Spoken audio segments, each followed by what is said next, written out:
Today's case takes us all the way to New York and follows the story of Long Island's Leniz Escobar, soon to be branded as La Diablita. Not much information exists on 17-year-old Leniz Escobar other than the articles tied to the gruesome events that took place on April 11th, 2017. On this particular evening, Leniz reached out to 20-year-old Michael Lopez and invited him and his 4 friends, 16-year-old Justin Ivacura, 18-year-old Jorge Tigre, 18-year-old Jefferson Villalobos, and 17-year-old Elmer Ruiz, to meet up at a park and smoke pot. She was not necessarily friends with the boys, but they knew of each other as it is believed they all went to school together. Once the boys arrived to meet her, she led them through the woods of the Central Islip Park, and they began to indulge and chat a bit. Only moments later, things would take the sharpest turn for the worst. A group of 7 to 9 men suddenly emerged through a fence, with machetes in hand and sweatshirts covering their faces, and formed a semicircle around the group. They ordered all of the frightened high schoolers to get down on their knees and not to move, or they would all be killed. At that very point, 17-year-old Elmer Ruiz took off running, which prompted 2 of the men to chase after him, and the rest of his friends to take off running in an attempt to escape as well.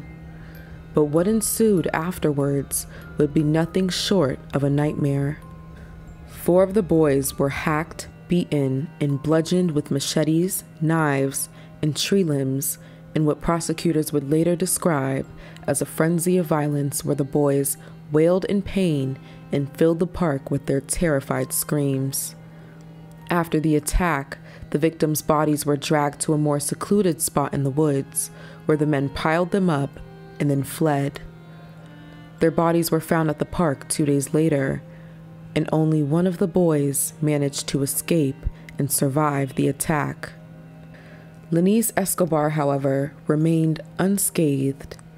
In fact, she facilitated the brutal massacre.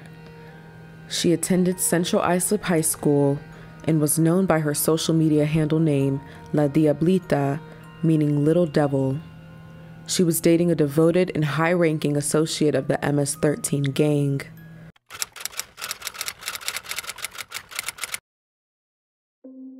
MS-13, also called La Mara Salvatrucha, is believed to have been founded as a neighborhood street gang in Los Angeles in the mid-1980s by immigrants fleeing a civil war in El Salvador. The MS-13's leadership is based in El Salvador, Honduras, Guatemala, and Mexico, but the gang has thousands of members across the United States. With numerous branches or cliques, the MS-13 is the most violent criminal organization in Long Island. Since 2003, hundreds of MS-13 members, including dozens of clique leaders, have been convicted on federal felony charges in the Eastern District of New York. A majority of those MS-13 members have been convicted on federal racketeering charges for participating in murders, attempted murders, and assaults. The gang has been blamed for dozens of killings since January 2016 across a wide swath of Long Island.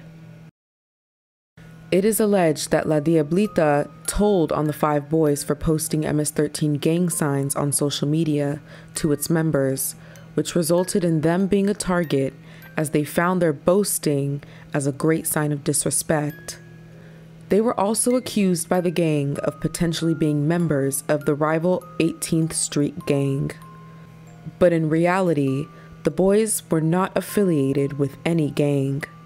The sole survivor from that night, Elmer Ruiz, said that he and his friends had made the MS-13 posts in a bid to impress women and that they were just high school kids who were trying to look tough. However, the MS-13 members had no mercy for the boys. For the pictures, they decided execution was the right punishment. In the days following the murders, prosecutors alleged La Diablita bragged to other MS-13 members about her roles in the killings, and discussed the attack in detail in recorded calls with her boyfriend. Prosecutors also say she destroyed evidence of her involvement in the murders by disposing of a sweatshirt stained with the victim's blood and tossed her cell phone from a car while being followed by the police, as well as a SIM card that has been removed and damaged so badly law enforcement couldn't recover its contents. She then lied to police officers and said that she was a victim of a random robbery in the park.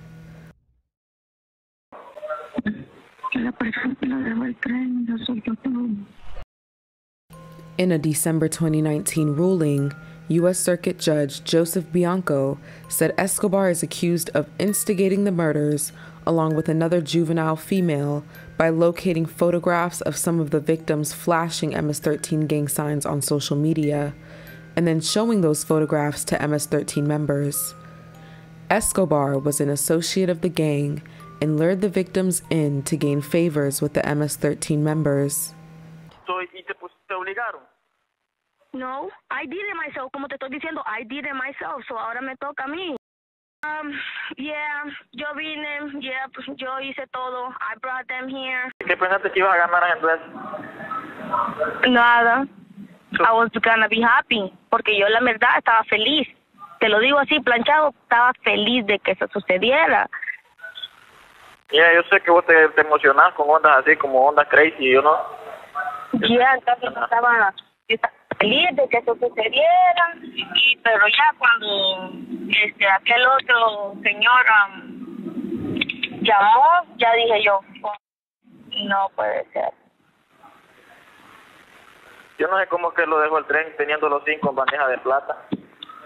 Exactamente, es que se les fue, mejor dicho que fue un error de...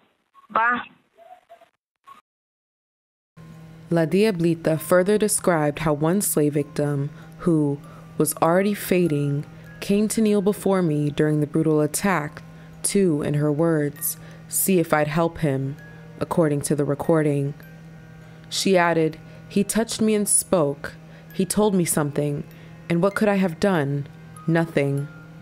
Prosecutors said during closing arguments that one of the victims had reached for Escobar and his blood had gotten all over her in her shirt, and she even licked the blood off of her lips.